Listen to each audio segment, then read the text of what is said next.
Bonjour, aujourd'hui nous allons revenir un petit peu sur l'orgueil pour essayer de voir ce qu'il va nous apprendre. Pour cela, on va aller réfléchir chacun de nous aux situations dans lesquelles on n'a pas pu s'en empêcher, on est devenu un peu orgueilleux.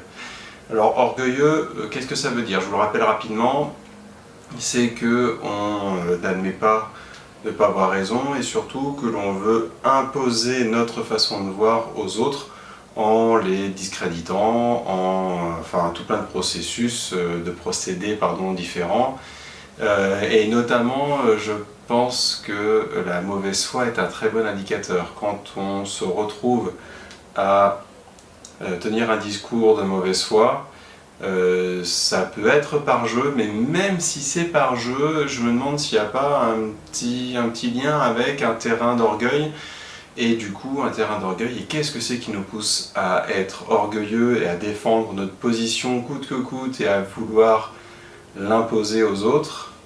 Eh bien, ce sont des peurs, et oui, des peurs. Peur de ne pas être accepté, peur d'être critiqué, d'être rejeté, d'être pris à défaut. Et tout ça, ça revient à la peur de ne pas être aimé, la peur d'être rejeté. Voilà, tout ça. Du coup, c'est très important de pouvoir faire je dis beaucoup très important en fait dans les vidéos, donc bon, tout paraît important, c'est étonnant. Bref, du coup c'est intéressant d'aller faire ce travail et de repérer les situations dans lesquelles nous aurions peut-être aimé être humble, peut-être, parce que si vous ne voulez pas l'être, eh ben, libre à vous. Mais pourtant, nous avons glissé vers l'orgueil en voulant vraiment imposer notre vision, quitte à rabaisser par tous les moyens possibles l'autre, y compris la mauvaise foi, bien entendu. Ces situations, elles sont peut-être liées à des contextes, à des types de personnalités, ou à des personnes qui sont certainement une fusion de contextes et types de personnalités.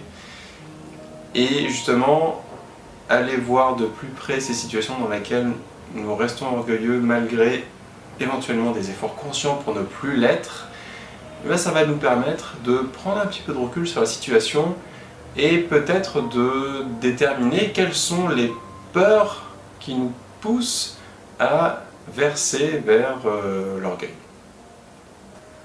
Et la question du jour est justement d'aller essayer d'identifier ces peurs pour en avoir conscience et être plus à même de repérer lorsque on se dirige vers l'orgueil pour pouvoir stopper ça si on en a envie, ou en tout cas prendre note et avoir un chemin d'accès plus facile, plus pertinent vers les peurs qui nous ont poussés à adopter ce comportement.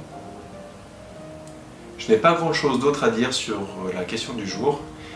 Je vais donc arrêter là en vous remerciant d'avoir regardé cette vidéo, en espérant qu'elle vous a plu, que ce soit le cas ou non, dites-le moi. Si elle vous a plu, partagez, abonnez-vous si ce n'est pas déjà fait, et à demain pour la suite. Salut!